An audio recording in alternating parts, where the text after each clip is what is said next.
Yo, my peoples, what's up? Welcome back to Shelf Stories, the channel that tells tales from games, books, and life. I am your host, Jason. Thank you so much for stopping by for this latest chat with friends, and I am really excited. I'm always excited. I love all my friends.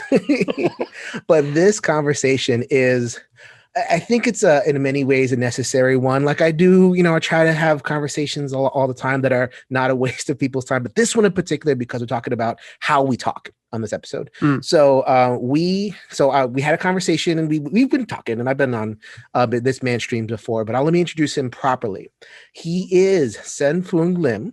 He is a professor. He is a game designer. He is a developer. He is the person who runs the Meeple Syrup Facebook group, and he has all sorts of presence in the board gaming space. So Sen, for the first time on Shelf Stories, welcome. Thank you very much for having me. I'm glad to be here. All right. So the topic du jour is online conversation, moderation. So this concept called code switching, which I will explain a little bit later in the show. So, yep, he's nodding. He knows what I'm going to talk about. We haven't really discussed what we're going to talk about, but no, I know. That's part of the code switching thing, right? That's part of it. Yeah, exactly. So like we'll get into all that.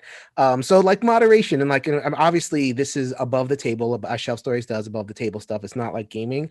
But I think anyone who is online at all is going to encounter some of the stuff we're going to talk about today. So I'm excited about that. But first I have a couple things before we get there. Let's do some of the fun stuff. Sure. Sen, you are introduce yourself to the peoples, introduce how you are. I mentioned you're a game designer and a developer, but tell us a little bit about what you have done that people might know. Oh, okay. So I am the co-writer of Jiangshi, Blood in the Banquet Hall, which is a role-playing game about the Chinese diaspora, specifically immigration to Canada and United States in the late 1800s, early 1900s, which was a very troubled period of time, if you can imagine. Right. And then I'm also a board game designer behind a lot of games like Kingdom Rush, the series Kingdom Rush with Jesse Wright. Man, there it is. And Helena Hope. For the podcast, I am holding up my brand new box. I've played this game, but I finally got my own copy. Oh, very nice. I can't wait to bust it open. It was on sale at Cool Stuff, so I couldn't. I was waiting for it. I couldn't resist. There you go. And the Kickstarter for the expansion just It's not really an expansion. It wasn't a Kickstarter. It was on GameFound. It's a GameFounder. I don't know what to call those yet. Well, Kickstarter is like Xerox, right? Or like Q-Tip. But it is now. The brand, right? It's like Kleenex. You can blow your nose in it. Exactly. So I did want to ask about that very quickly. We are on the One Stop Co-op Shop podcast. Kingdom Rush is a very popular game among our community, so the solo co-op community. So Kingdom Rush has just gone along, and I mean you kickstart or game founded an entire standalone expansion, and you're not the only designer on this. You are a co-designer. Yes. So then the other designers are Helena Hope and Jesse Wright. Yes. So I mean, tell us a little bit about the reception of Kingdom Rush, and is it was it exciting for you? Did it kind of meet the expectations of what you were going for? Yeah, I mean, so all three of us on the design team are huge Kingdom Rush fans. We played the app multiple times, and every single iteration, I think I've bought it like 3 or 4 times the game, because it's like, I downloaded, I forgot I bought it again, and I buy it on whatever Switch and PC and whatever incarnation it came in. I think I bought it. I've bought all the iterations, so Origins and Vengeance, and even like Iron Marines, which is another game by the app publisher who is Iron Hide, and they're from Uruguay, I think, and it's a wonderful game. It's like kind of cartoony, but it's tower defense, and so it's way better than Plants vs. Zombie. People, Kingdom Rush is the best tower defense mobile game that you ever played. It kind of is. It's got a great story and great characterization and really fun powers and really cool upgrade paths. So it always caught our eye. And when we were talking to Vince from Lucky Duck, he kind of made the offer. He said, because we had designed a couple games for him, he said, what would you like to work on? And we said, Kingdom Rush. He said, well, let's see about that. And, lo and behold, a couple of years later, we've got not 1, but 2 Kingdom Rush games under our belt so far. And the reception's been great. Ironhide was brilliant behind a lot of the stuff that we did. They actually made a new character for us. Like we made the character, but they like drew it and like official Ironhide style. And I was like, oh, that's amazing. And the wiki for Kingdom Rush has all our game stuff in it. Which is pretty neat to see. Not a lot of the other IPs have done that for us, so we were really happy with that. So yeah, it's got a great reception so far. A couple, growing pains type things where it's like we made the first level a little too hard. Thank you. That was like one of my 2 questions. Thank you. No, it's true. No. If we could do it all again, we would dial that back. And so, do you have an easy fix for the peoples if they're running into problems with the first level? Something they can do very quickly to kind of make that first level easier. I think Jesse actually put a post up on BGG about it, but I'll get that to you for sure because there's actually like an answer. And it's probably a real easy fix. I tend to not think about those things after I deliver the game. So I know Jesse about player experience, please. No. It's not that. It's just my brain is full. You ever seen that Far Side comic where there's that guy in class with like a little head? And he goes, please, teacher, can I please be excused? My head is full. That's me. My head gets full of stuff. And so I kind of constantly eject old ideas from it. And Kingdom Rush, because Kingdom Rush, the second thing is filling his head right now. It's like, I haven't thought about it. And I know the second one is called like Elemental Uprising. Yeah. So I know that the first mission is particularly difficult. And so here's the deal. It was actually made to be not easy, but to guide you into learning parts of the game and to slowly introduce things. And because it slowly introduces things, you have to almost be perfect at playing it or you'll die because you don't have all the other cool stuff that allows you to make mistakes. Right. Which is funny, right? So the more powerful the things are in Kingdom Rush, the easier it is to play because you're killing more stuff. So it doesn't matter if, you make a mistake here or there. But in the first level, because you don't have access to a lot of the interesting things, you have to be very, very precise with how you play. And especially if you play at higher player counts. Right. The lower the player count, the easier it kind of is. Not because it's poorly balanced, just because that's how co-ops kind of work sometimes. There's less decision points where, mistakes can happen. So that said, I will ask Jesse and I will get back to you exactly what is. I'm gonna actually message him right now because I think as we record we've had this question before for sure, and he had the answer. And it's like, oh yeah, that is the answer. And then I just kind of it out of my head. There he is. Jesse. So while Jesse's answer, I have one question for you. Yeah. Because the Elemental Uprising made a change. So I know this is getting a little bit in the weeds of a conversation we're not even supposed to have, but I'm like, whatever. You got me here. It's okay. I got you.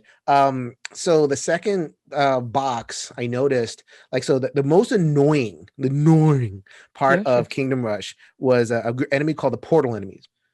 So the portal enemies, for people who don't know, they kind of randomly appear and they kind of mess you up in random ways, and it's like, they're okay. So they're not random. Okay, they're pretty much where they're supposed to be. They're designed that way, but what they do is really mean, and it's really, really mean. So they just basically say, "Hey, everything you've built so far, just ignore that. We're going to destroy it on you. It's gone. It's gone." But it's a choice, right? So it feels real bad because you are making a choice to win by destroying your own what you've built up. Right.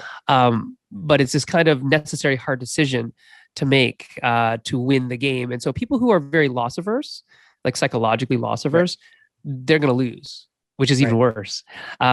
You have to sacrifice some of your towers to get past these portals in order to win the level. Oh, yes. Jesse's answering right now. He said, let heroes fight portals. That is a way to make Kingdom Rush much easier. Yep. Let heroes fight portals. You heard it here first, or second, or third, or whatever you heard it from. Well, I mean, Jesse said it before, but now he's saying it again. So this is third party, but I'm part of that party, I guess. So first party for real.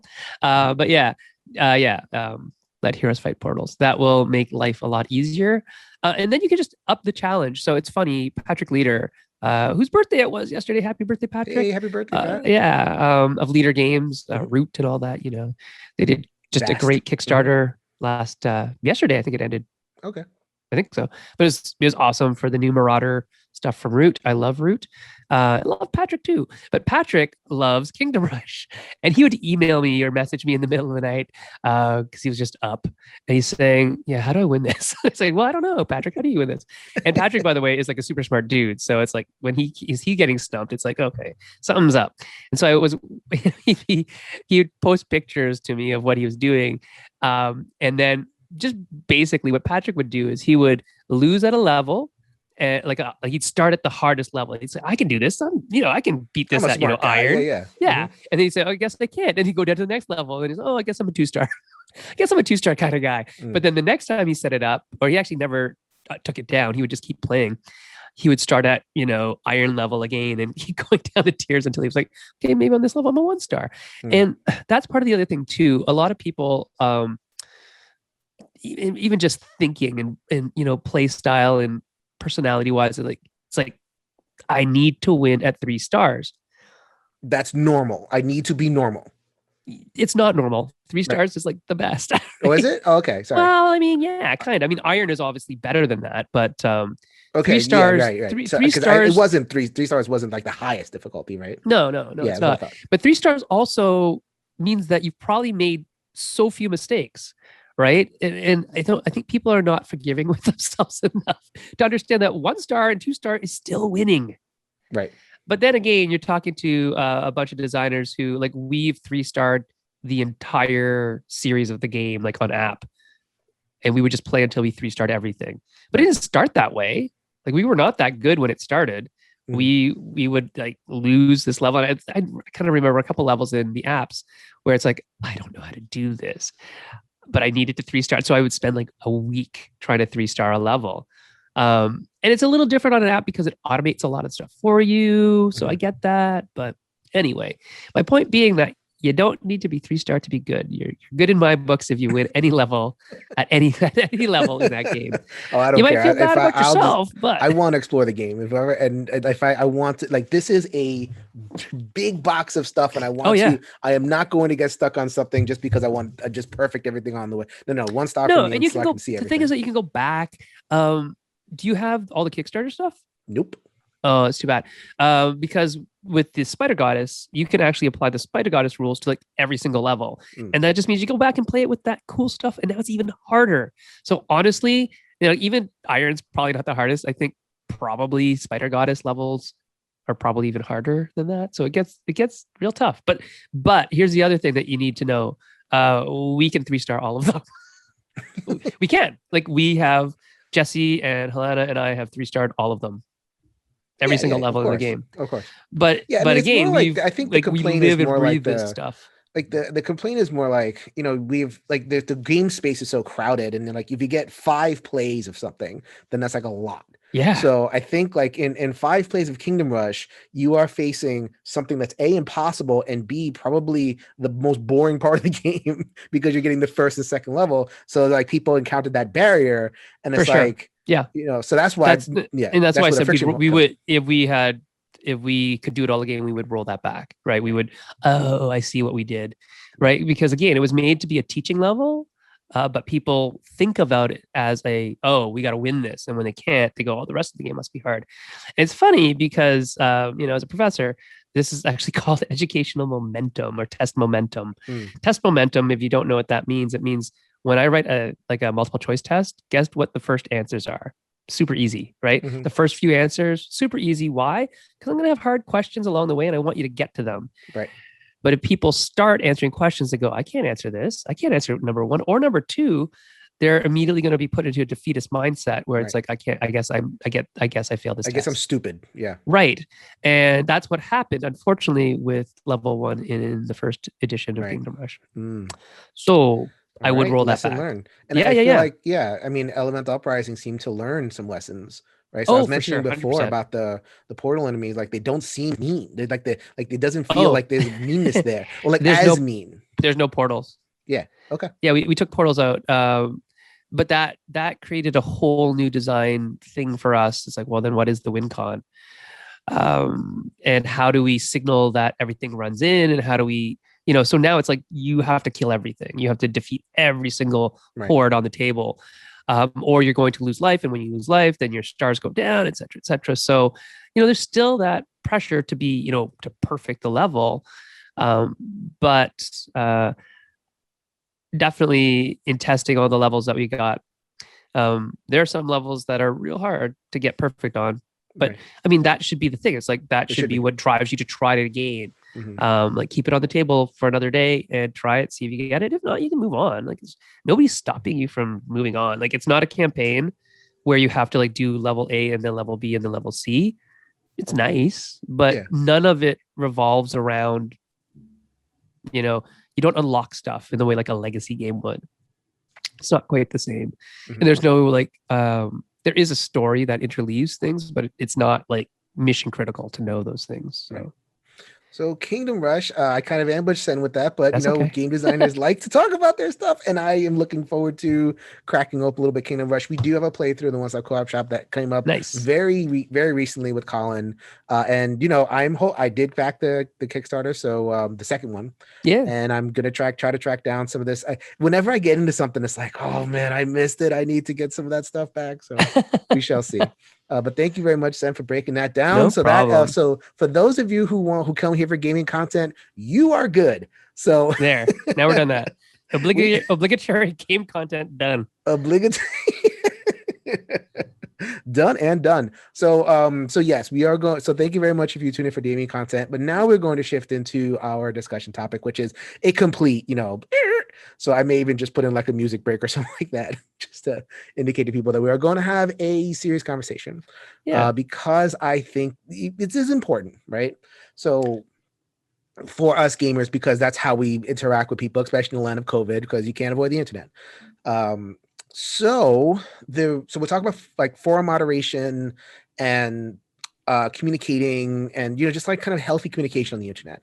We'll put it the most positive spin on that as possible. Yeah. So the impetus for us talking, and I'm not gonna use any names whatsoever because it'll be a couple of weeks after it anyway. So it's whatever. Sure. So then someone said something stupid. It happens. It could have even been us, but it wasn't in this case. But I'm not saying we don't say stupid things. Right. But so like the stupid being, I think the current like really like kind of flaming stupid is like racist, sexist, misogynist. Sure. Right. Like that cluster of things. And it's like and people know at this point how I roll on Shelf Stories. I do not call anyone a racist, a misogynist. That is not me. It's just the statement. Just talking about the statement itself, was said, and some people kind of feed into it, but then somebody kind of speaks up and says this is not not acceptable, blah blah, and then so the question was put in our Facebook group, Board Game. Well, I don't know how private that group is, so it was somewhere on the internet, somewhere on the interwebs. But talking about cultivating a space and like how much should we tolerate that kind of thing. It's like, okay, what's the someone says something, it's like, what should we do? I mean, should we block them, mute them, talk to them, and like, what do you do, right? And then there was like a back and forth, and then it's like Sen and I kind of aligned up on a certain point, and we'll get to that in a second. But just like in general, maybe just to kind of set the scene, Sen, someone says do something of that type of the internet, what is your first thought? Oh, my first thought is probably, I mean, let's be honest, we're all human. Right. My first thought is this, and then I delete it all, right? At least mentally. Like I don't for the podcast listeners, Sen just made lots of hand gesticulations, like I'm gonna type a million things. I have so many thoughts, and then it's like, okay, nope, self-moderate, and then move on. Well, I mean, that's sort of what we were talking about later anyways, is that whole self-moderation that I don't think people do as well on the internet as maybe they do in person. Maybe they just don't do it at all. I don't know. Right.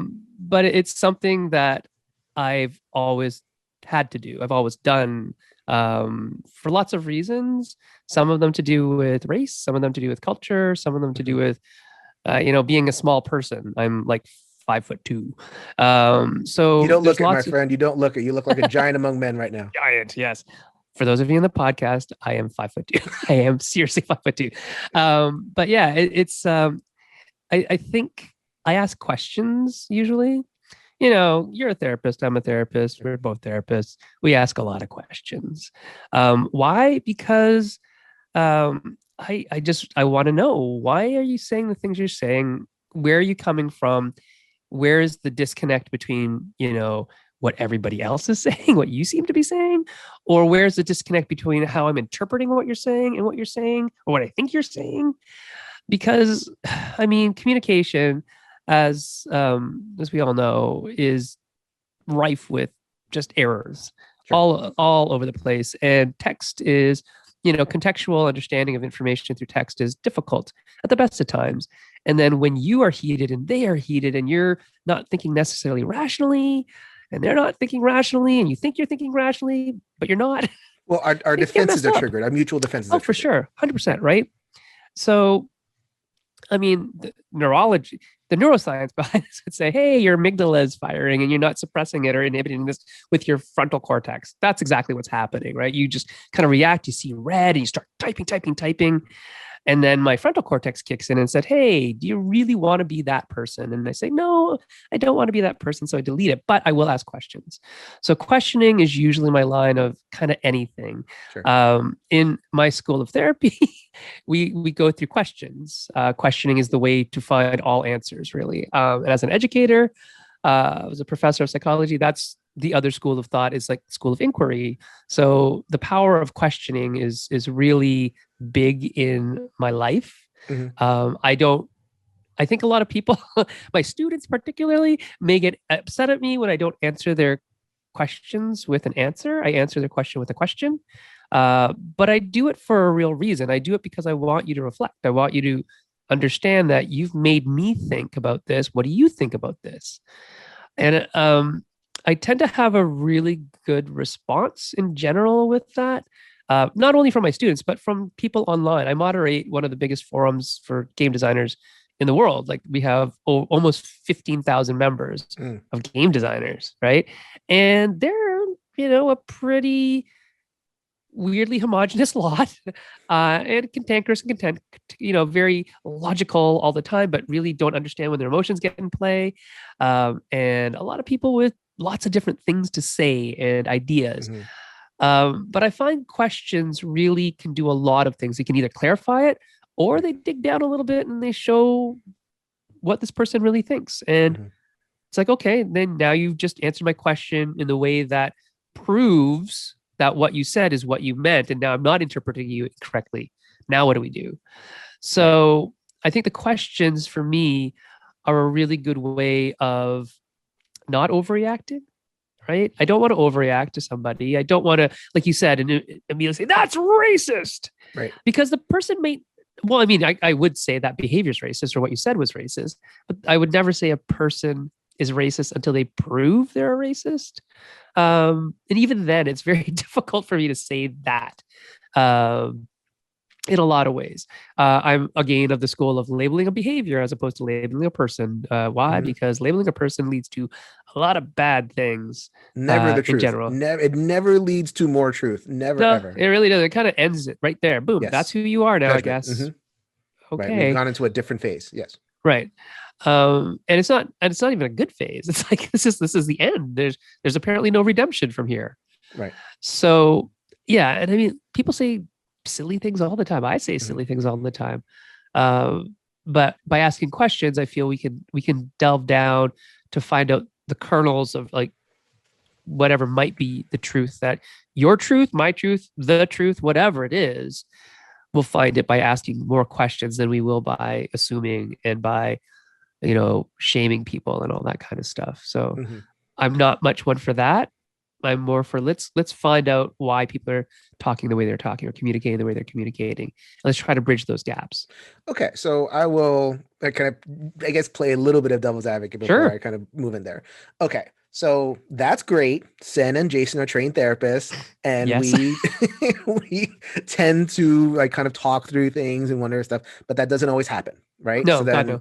someone says something, racist, sexist, misogynist, and then they get checked, right? Someone, and that checking might be pretty strong. That checking might contain elements of what this things that we're to say not to do. It's like, okay, you're a racist or whatever, or something like, or something strong is said, right? Even if it doesn't go that far, something strong is said. Mhm. And then, so then I'll many folks, and I'll kind of like call up my inner white moderate or something like that. Okay. They'll say that like it's gone too far. Like the moderation has gone, like the checking process has gone too far. Like there's this like almost like, whenever you hear like SJW, I hate that term, but I just want to kind of like present that side for a second. Sure. That like there is almost like an authoritarian streak amongst the left, the progressive folks, where we want to tell people how to think and talk and all Mhm. that kind of thing. So it's like someone says something,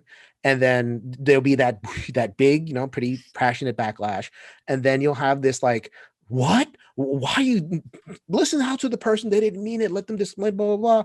And there'll be that kind of like, okay, don't at me kind of thing. So Mhm. like, how would you respond to somebody who's saying that, like, that process of checking has kind of gone too far? Yeah. So, I mean, there's definitely times when it's swung a little hard. I think part of what some people, need to understand is marginalized communities. If you have insulted somebody in a marginalized community, chances are you're not the first person, right? And so when they react to you very strongly, it's a buildup of lots of stuff over lots of time since the day they were likely born. And so they're going to react strongly because they have strong feelings and because they've been bitten more than they've not been bitten by being nice or forgiving. Mm. And it's sad to say that, right? It's really super sad to say that, but it's also true.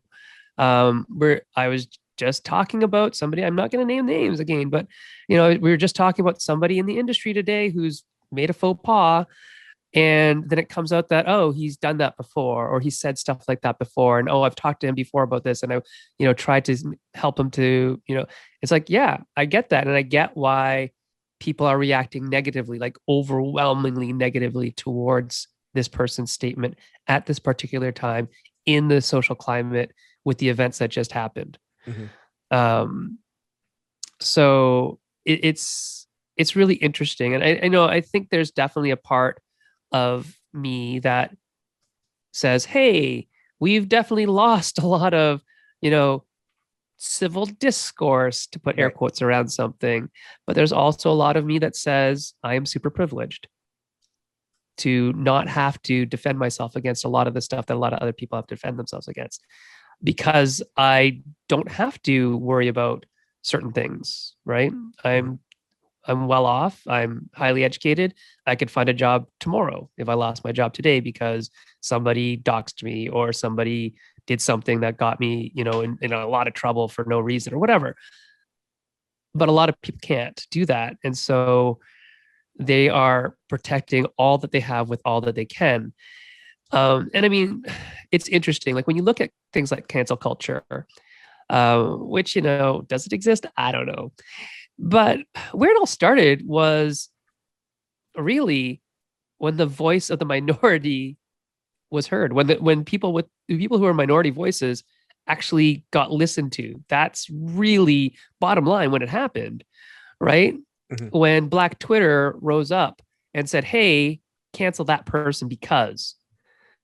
Has it gone too far? I don't know. But my point is that when the minorities finally have a voice, and the internet is simultaneously, by the way, one of the best inventions in the history of the world and also one of the worst inventions in Right. the history of the world. It is just like free speech. I feel So, like we're in the middle of a giant social experiment, and oh, it just kind of yeah, got we are. unleashed on us, and we're like, this is great. We're talking to each other. What happened? Oh, I Oh mean, Pandora's box, right? no. Right. It's beautiful, but you open it up and it's like, I don't know about this. But you think about it, and this is me being a Canadian looking down at America, not looking down my nose, but just looking south at America and saying, Americans value free speech so much. Like freedom of speech, one of Right. the biggest tenets of being an American and all these things. It's the greatest thing ever. And a lot of times when I'm talking about free speech with people, because people don't understand that Canadians don't have free speech, we have protected speech, which is No one slightly does. different. Really, no Oh, one has I a mean, First and Amendment. Like, honestly, well, yeah, they don't have a First Amendment the way it plays out in America. yeah. And even Right. the First Amendment in America doesn't play it the way I think a lot of Americans think it should play out. But Say anyway, whatever you want. That's what the First right. Amendment is for a lot of people. Say whatever you want. That's not what that's not legally what it means. I mean, this is not a con law show, but we could turn it into one if you really Please wanted don't. to. Please. No, there's plenty of those to watch. The interesting thing about the internet, or sorry, free speech, is a lot of people will bring up the argument like, did you know that without free speech, then all these the black community couldn't have spoken out against whatever, like racism and yeah, all these things. It's like, well, why do you need free speech to stop something that is, not necessarily Aunt Jemima, Aunt Jemima is Aunt Jemima, whatever, but like horrendous things like racism and like real racism, like I don't know, slavery. I don't know about that. That one, like, so okay. I'm glad we actually hit on that point because Sure. there is okay. So when I did my video on two types of racism, right? Like Yep. we talked about kind of like casual, Sure. or I talked like no, like the incidental stuff, right? Like people make random comments, or even like an Aunt Jemima or like a Washington Redskins, like the like little casual things, right? And then there's like the actual large R, like yeah, just the big R racism. big R, Yes. yeah, like that's or sexism or whatever the else, or whatever else that is. So then are those two linked? And I think like, Oh, they are. okay, so like that's I think that's a cleavage, right? So like we talk about people who are saying, well, back in the before days, we used to be able to say whatever we want, and now my thought is being policed, and now I can't say whatever I want. And people are wondering what happened, why, why did this SJW stuff take over the land when before we used to just all get along? And no, well, the answer was that previous like offensive stuff was always offensive. Oh yeah, we just didn't have the voice to exactly. speak it, and it wasn't only just offensive. It led to there's a continuum between the casual stuff and the capital R. Yes, racism. For sure. And 100%. now people are kind of like surprised. This is a thing, but and I think this is one of the reasons why we want to hop on the call. We've like us as POC minorities have known it the entire time.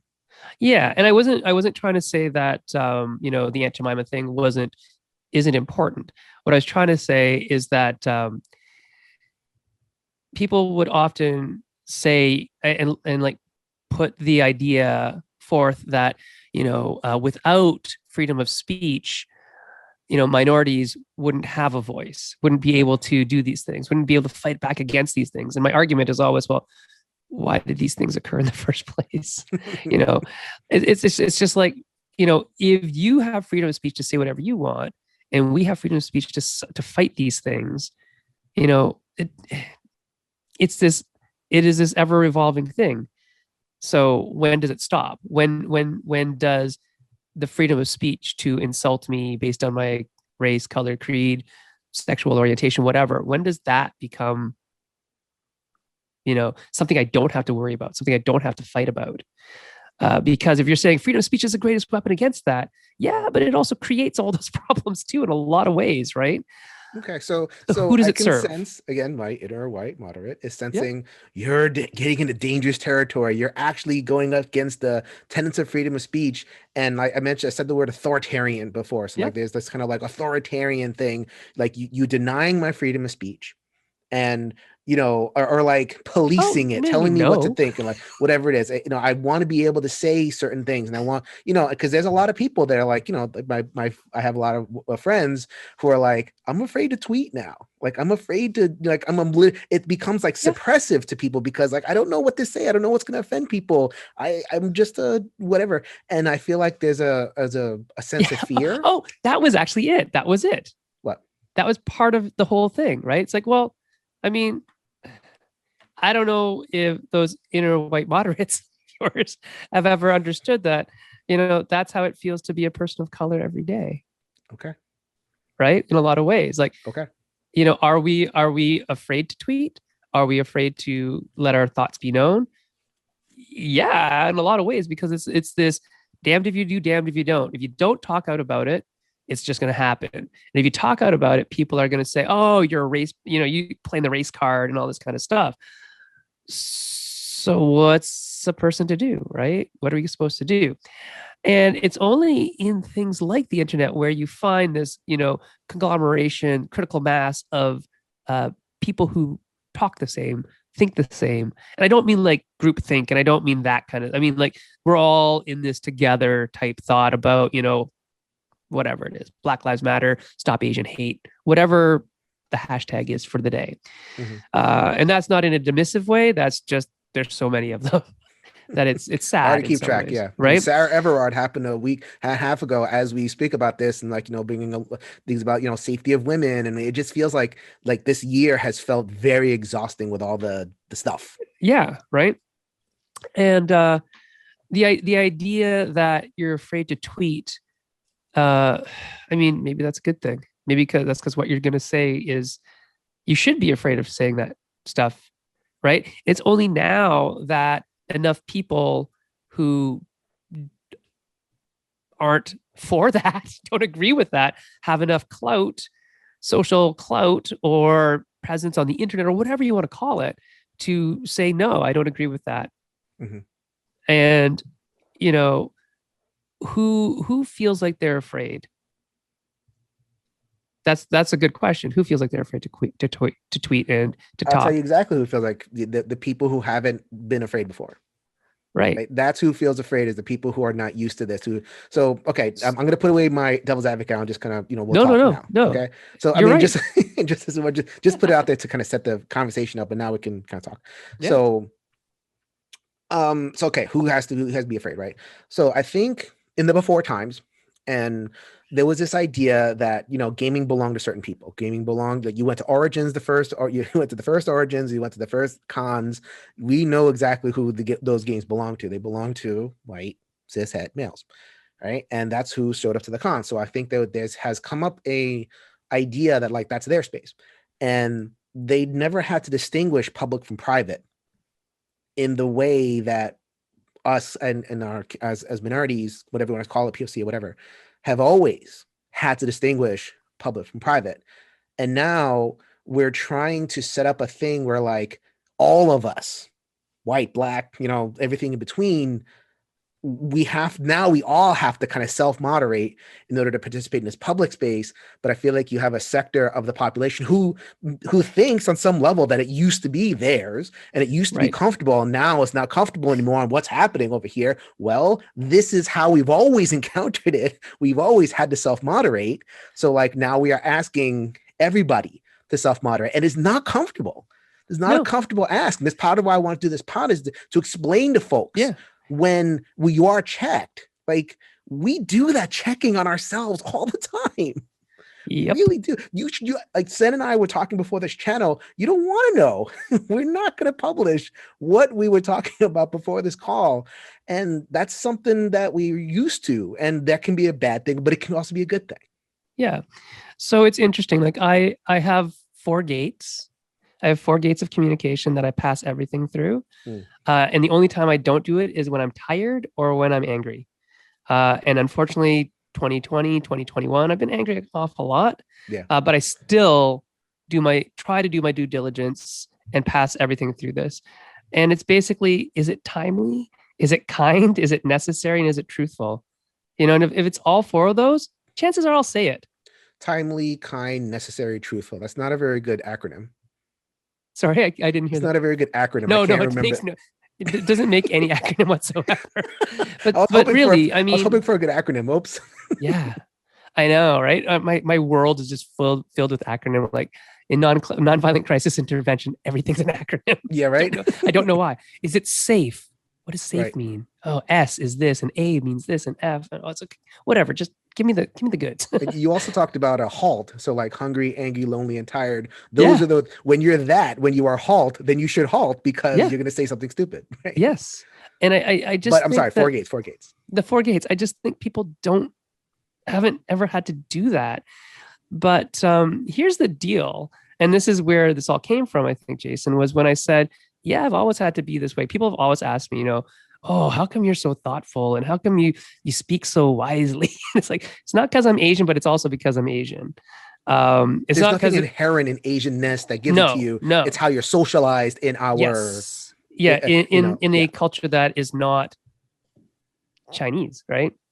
That if I wasn't, and if I said something wrong, or if I said something different, I would pay for that with severity, with severe repercussions. Not as much now because, I've got education and money. But when I was younger, that could have ended a lot worse, if I said something that somebody didn't agree with. And it's only now that you find that, people of color are speaking up and speaking their mind because there are more people of color speaking up and speaking their mind. And what you're seeing is not a loss of a space. It's more like, oh, people are finding their voices. You have your voice. The other people, you have your voice. Nobody's taking that away from you. Nobody is thought policing you. You can still say what you want. You're just going to get probably judged harshly for it. If it's racist, sexist, or homogenous, what you're saying, not because if you're the person, like, and I think Sen and I are trying to, that's another message we're trying to get out, that we are, again, as much as possible, be very, very careful about ascribing that label to people. But if you are saying, you're going to get called out for it now. Racist, sexist, homogenous things, what we're trying to articulate is like that stuff necessarily leads to the worst stuff. It just does. Like, that's just been our experience. Like, like if I, okay, so let me flip it back, right? Sure. So I grew up in a community that called the cops pigs, right? That's what we called the cops when I grew up in Sunset Park, Brooklyn, and it was, I don't know if you know it, but it has a Chinatown, like a thriving one of the biggest ones in the entire world, is actually just cool. right there, right down that block from me. I grew up next to it as it was growing up. Anyway, but it was also, Black and Puerto Rican. We all kind of hung out there too.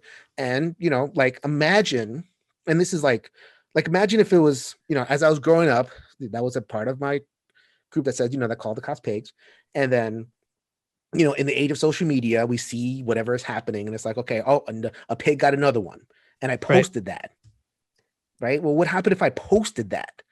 Like, I already know that's dumb. And I've already been socialized to know that's dumb.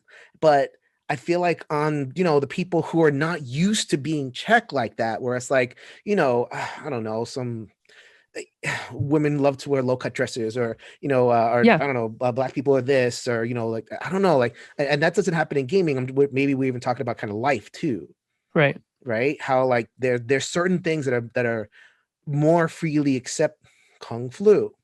That are more freely accepted. If you want to talk about gaming stuff, it's like the meme that I really dislike of how a male partner always has to hide his purchases from a female partner. Right? That's a very, very common meme in gaming culture. Sure. But only now are people, because there are more women on the forums, right? They're saying that's not how it works. Why are you doing that? Right. And so I always ask questions. Why make you look like that? Why make you look like a nag? Yeah. And I always ask questions. Oh, do you not talk to your partner? Right? I'm just asking a question. They're like, oh no, of course I do. Well, then why are you posting this? Oh, because it's funny. It's like, well, is it really? What's funny about this? Explain to me what's funny about this. Oh, I don't find it funny. Why do you find it funny? Oh, well, it's this. It's like, well, it isn't. Is it? Really? I don't know. And I think, again, by posing questions and by engaging people in these conversations, I mean, maybe you'll turn some hearts and minds around. Maybe not the original poster. Again, that's not my goal. My goal is to moderate the other people, right? And it's funny. So as a moderator of a ginormous forum, it is a lot of work to just kind of curate everything so that what comes up in that feed is what the vast majority of people in that forum are there for. And I'm not talking about, like, there's very little racist, sexist stuff in board game design forums. It comes up every now and then when people try to talk about inclusivity and things like that. There are definitely some people who come out of the woodwork and, why would you want to do that? And you're just pandering to the social justice warriors and whatever. But even then, it's like, this is not the forum to ban those people from. This is also not the forum for having that conversation. So it's like, yes, this is about game design. This is about this. If it's not about the players, then why, obviously we're talking about players. So it is about game design. So somebody's like, this is not about game design. Yes, it is. If you want people to play it, that's what games are. Right. They can't exist without players. They don't exist in a vacuum. But the amount of moderation I do in that forum is actually quite a lot, but it's mostly about, people posting their Kickstarter links, because we don't allow that. And that's really the crux of moderation, is what is or isn't allowed in that space. And so a lot of, if you're looking out there for a phrase to use, just repeat this one. Oh, we don't do that here. We don't do that in the space. It's a really easy way to say that's not cool in this space. You can do that wherever you are, but in this space, we don't talk like that to other people. We don't say that about other people. I don't care what you do in your own house. I'm not judging you there, but in this space where I am and these other people are and you are, we have a tacit agreement not to do those things. And if you'd like to do those things, sayonara, we'll see you later. And so that's where I want to bring in the concept of code switching. Yeah. Right? So like the idea of, so, I mean, seriously, like I'm trying to make this conversation as useful as possible to people who don't know. They're just like leveling up their engagement. I get a lot of that I get a lot of those ever since I've been starting posting videos. Yeah. It's like, how can I improve? How can I do? And which is a great thing, right? That people want to. And then let me meet you halfway. It's like, okay, well, kind of educating people. So like, okay, I want to make a very, very clear and hard distinction between public and private spaces, right? Sure. And a distinction that many people haven't had to make before. Like they make it at work, right? Like we do it, like, we speak one way at home, we speak one way at work, but they're not used to doing it in their leisure space. Right. Right. And so now we're asking them to do it in their leisure space. And what we're asking them to do is code switch. Right. So code switching is, there's a lot of different phrases for it. There's like, in sociology, it's one thing, and in linguistics, another thing, blah, blah, blah. But what I mean, like colloquially and in kind of theory, is you speak one way in one, like you basically like there's every space has codes, right? Yes. Your home has a code, and with this friend group, you have another code. But then in a social space, there is a code that's built on consensus. Yes. Right. And that consensus, the good way of putting it is, what are the things, like who's in the space, who will be offended by what is said of this, that, and third thing, when we're going to take those things, we're going to shape our code so that we don't include those things. And hopefully what's left is like fun and, like rich, like a place that people want to be. So that's a challenging thing, but that's what we're trying to do, is we're trying to establish code switching as a norm, because it's always been a norm for us. It's always been a norm for people who code switch all the time, like us, right? So, I mean, that's another thing. Like, again, when I talk about the 4 gates, it is really, a lot of it is to protect myself in a lot of ways from saying something that will get me into trouble, but also saying things that other people just wouldn't understand because they don't share the same lived experience that I do. And other people who might share a lot of the same characteristics as me, they'd get it. And, definitely we have our own self-moderated spaces. Like there is an Asian analog game designer forum, and we talk about all sorts of stuff on there, but we all kind of get it because we've all come from, not a monolithic culture, but enough cultural similarities that it makes sense to us. Just like, Jason, if you were talking with somebody from Puerto Rico, obviously you share some shared history and culture with them. Or from Brooklyn, right? And so even though not everybody in Brooklyn is the same, and even though not everybody in Puerto Rico is the same, and even though, let's say somebody from the Dominican Republic who lives in Brooklyn is not the same as somebody from Puerto Rico who lives in Brooklyn, you probably have more in common with them than you might have in common with somebody. It's like an onion. Many layers. Peel them off. Peel off the layers. It's actually super interesting to peel those layers back in a respectful and kind way. But yeah, the idea of code switching is really, sometimes it's to be safe.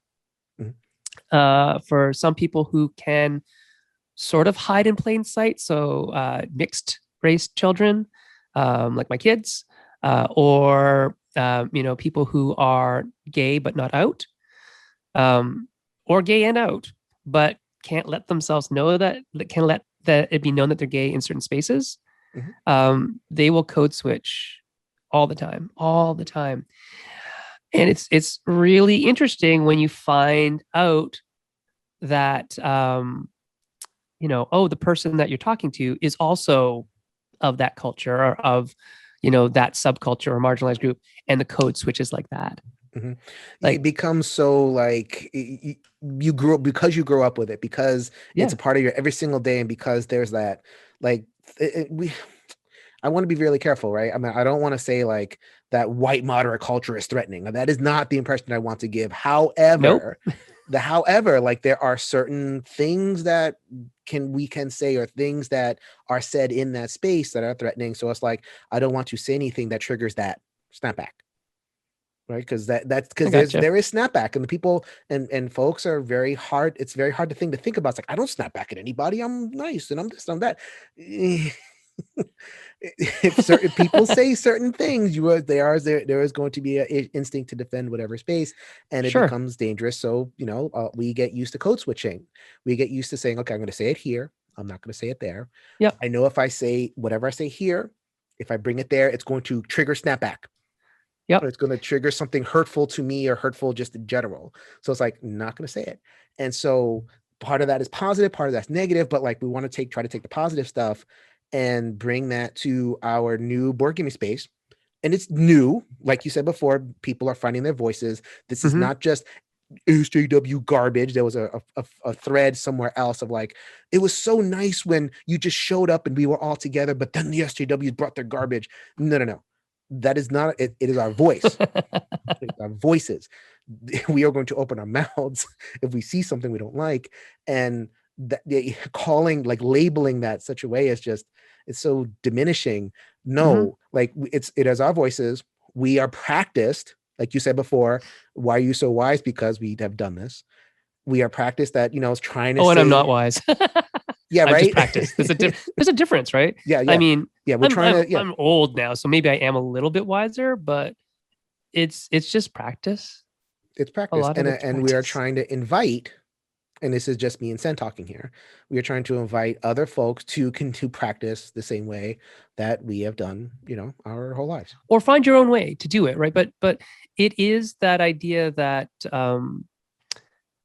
you can't just spout off stuff and not expect there to be ramifications if it is disagreeable for whatever reason. I mean, people disagree with me all the time, and I'm sure there's some people on either side of the very far right or left wing of whatever that might find stuff that people say offensive, and that's not okay, but natural. That's a natural thing.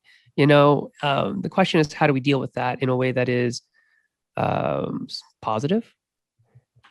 And so, I mean, we can talk about civility and the lack of civil discourse and all that kind of stuff. It's such a funny thing. And it's like,